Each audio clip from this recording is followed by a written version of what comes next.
अल्हम्दुलिल्लाहि रब्बिल आलमीन वस्सलातु वस्सलामु अला सय्यिदिल मुरसलीन अम्मा बाद फ़ाऊज़ु बिल्लाहि मिनश शैतानिर रजीम बिस्मिल्लाहिर रहमानिर रहीम अस्सलातु वस्सलामु अलैका या रसूलल्लाह व अला आलिका व अस्हाबिका या हबीबल्लाह अस्सलातु वस्सलामु अलैका या नबियल्लाह व अला आलिका व अस्हाबिका या नूरल्लाह नवैतो सुन्नतल एतिकाफ़। अल्लाह पाक जे प्यारे हबीब सल्लल्लाहु अलैहि वसल्लम जन फरमायो, जेको बानो शौक़ ऐं महबत सां 3 भेरा ॾींहुं ऐं 3 भेरा राति जो मूं ते दुरूद पाक पढ़े, अल्लाह पाक ते हक़ आहे त उन जे उन ॾींहुं ऐं उन राति जा गुनाह मुआफ़ फरमाए छॾे।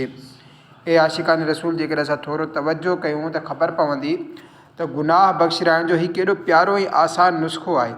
मसलन सुबुह नमाज़ फ़जर बाजमात अदा कयो, मथो झुकाए अखियूं बंदि कयो ऐं सब्ज़ गुंबज़ जो तसवुरु ॼमाए करे 3 भेरा दुरूद पाक पढ़ो। अहिड़ी तरह राति जो सुम्हण वक़्तु चाहे बिस्तरे ते वेही क़िबले ॾांहुं मुंहुं करे मथो झुकायो, अखियूं बंदि कयो ऐं प्यारे प्यारे गुंबज़ ख़ज़रा जो तसवुरु करे 3 भेरा दुरूद पाक पढ़ो। इंशा अल्लाहुल करीम उन ॾींहुं ऐं उन राति जा गुनाह मुआफ़ थी वेंदा।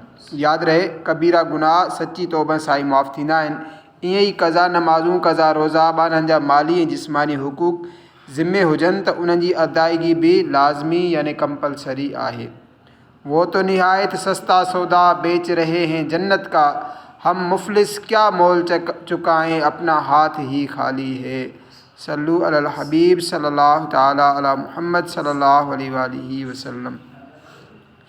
हज़रत अबू बकर शिबली रहमतुल्लाह ताला अलैहि मशहूर कामिल वली थी गुज़रिया आहिनि। पाण वज़ू करे रहिया हुआ, ओचितो ग़ैब मां आवाज़ आयो, ए शिबली, ज़ाहिरी पाकाई त हासिल करे वरिती, बातिनी तहारत यानी दिलि जी पाकाई किथे आहे? उन ग़ैबी आवाज़ संदन दिलि ते गहरो असरु कयो। पाण फ़ौरन घर आया ऐं पंहिंजी सॼी जाइदाद, पंहिंजी सॼी प्रॉपर्टी, माल ऐं दौलत राहे ख़ुदा में ख़र्च करे छॾियऊं। सिर्फ़ु नमाज़ पढ़ण जे लाइ ज़रूरी कपिड़ा पाण वटि रखिया। 1 साल पाण ईअं गुज़ारियऊं।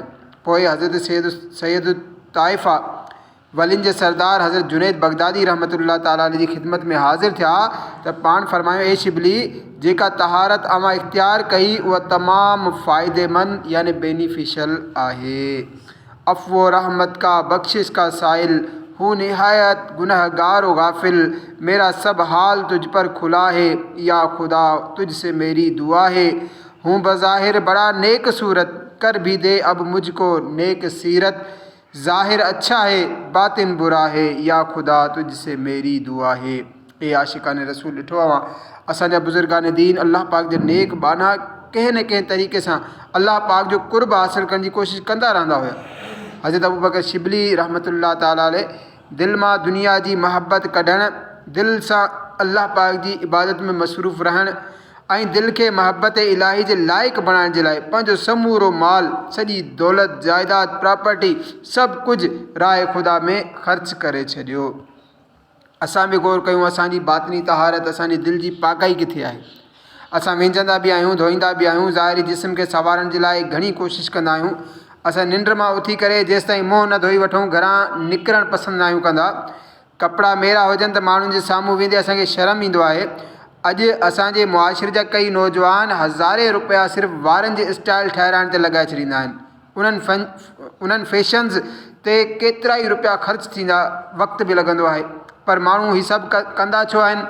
त उन करे त जीअं मां सुठो नज़र अचां ऐं मूंखे ॾिसी करे माण्हू मुंहिंजी तारीफ़ कनि।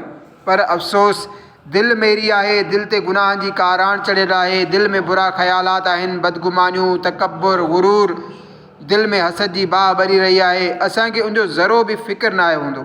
हालांकि दिलि रब करीम जे नज़र जो मक़ाम आहे।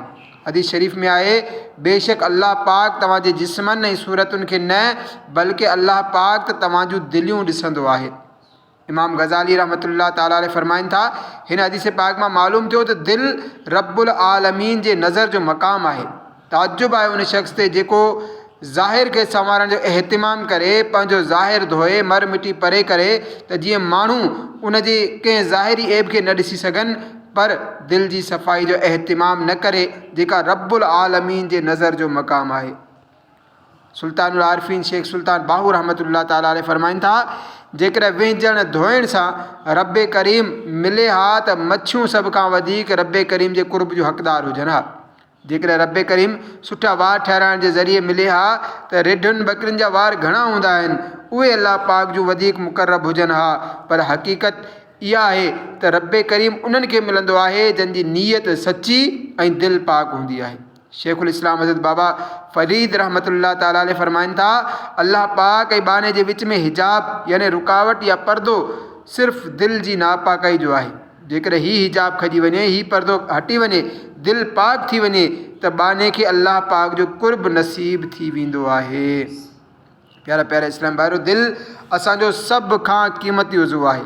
इल्मु, अमल, अख़लाक़, किरदार, अक़ल ऐं दानाई, इज़त ऐं बुज़ुर्गी, इन्हनि सभिनी जो तालुक़ु दिलि सां ई आहे।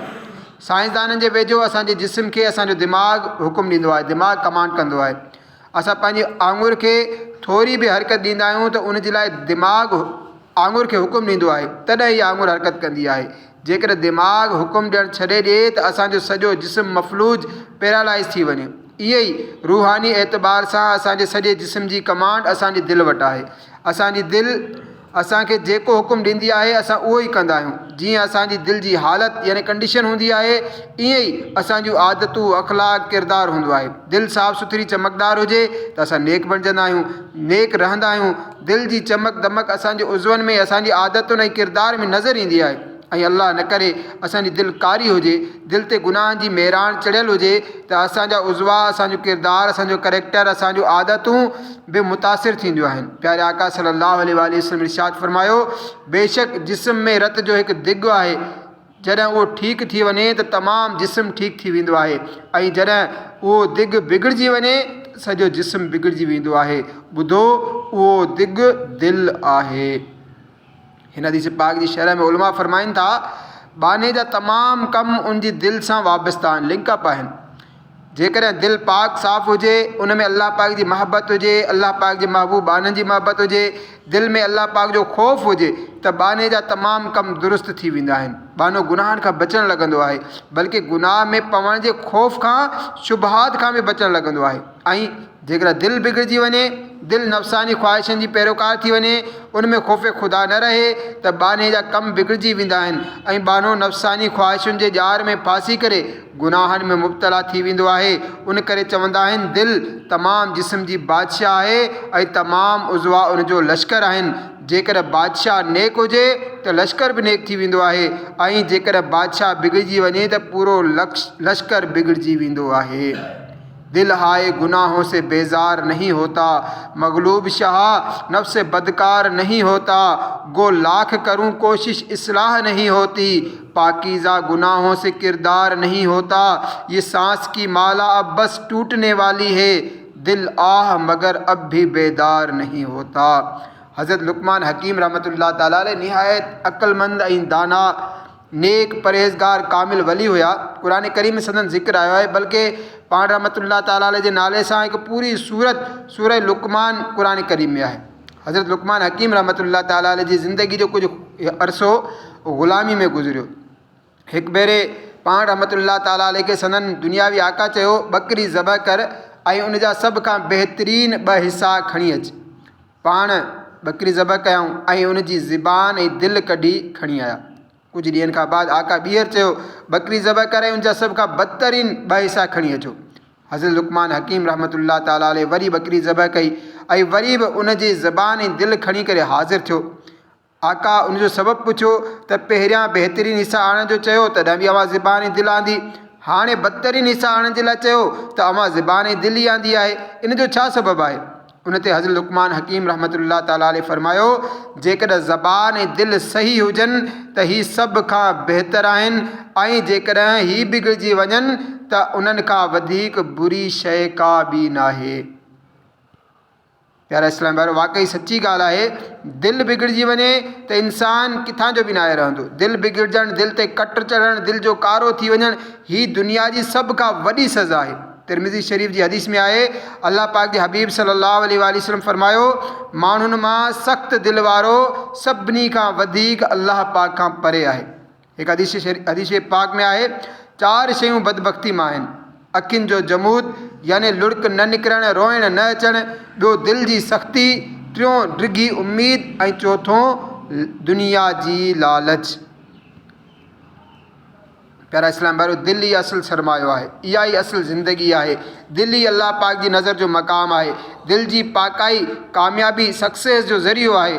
उन जी बदौलत ई अल्लाह पाक जी मारिफत हासिलु थींदी आहे।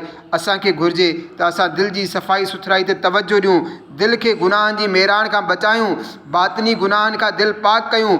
बुग़्ज़ ऐं कीनो, बदगुमानी, दुनिया जी महबत, माल जी महबत, गुरूर, तकब्बुर, हसद वग़ैरह अहिड़ियुनि नापाकियुनि खां दिलि खे महफ़ूज़ रखूं। अल्लाह पाक असांखे दिलि जी पाकाई नसीब करे। आमीन बिजाहि नबील अमीन सल्लल्लाहु अलैहि वसल्लम। ए आशिक़ान रसूल, दिलि सख़्तु थियणु ऐं उन ते मेराण चढ़ण जा खोड़ सबब आहिनि, रीज़न्स आहिनि। जीअं फुज़ूल कलामी यानी बिना ज़रूरत जे ॻाल्हाईंदो रहणु, इन सां बि दिलि सख़्तु थींदी आहे। प्यारे आका सल्लल्लाहु अलैहि वसल्लम इरशाद फरमायो, ज़िक्रुल्लाह खां अलावा घणो कलाम न कयो, बेशक घणियूं ॻाल्हियूं करणु दिलि खे सख़्तु करे छॾींदो आहे। ईअं ई घणो खिलण सां दिलि सख़्तु थींदी आहे। हदीस शरीफ़ में आहे, बेशक घणो खिलणु दिलि खे मुर्दा करे छॾींदो आहे। ईअं ई घणो खाइणु, ख़ासि करे हराम हलाल जी परवाह करणु बग़ैर खाईंदो वञणु दिलि खे मुर्दा कंदो आहे। ऐं दिलि सभिनी खां वधीक नुक़सानु ॾियण वारी शइ जेका आहे उहा गुनाह आहे।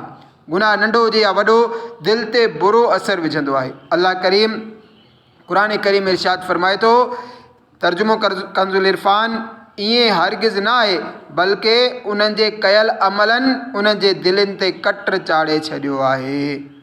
प्यारा इस्लाम भाइरो, दिलि ते कट चढ़ी वई हुजे, दिलि मेरी थी वई हुजे, त उनजे इलाज जे लाइ फुज़ूल ॻाल्हाइण खां परहेज़ कयो, घणे खिलण खां बचो, बल्कि मुस्कुराइणु सुन्नत आहे, मुस्कुराइणु घुरिजे। वात फाड़े टहक ॾियण खां बचणु बहितरु आहे। घणो खाइण खां बचो ऐं सभ खां अहम ॻाल्हि त गुनाह छॾे ॾियो। इंशा अल्लाहुल करीम दिलि साफ़ सुठी थी वेंदी।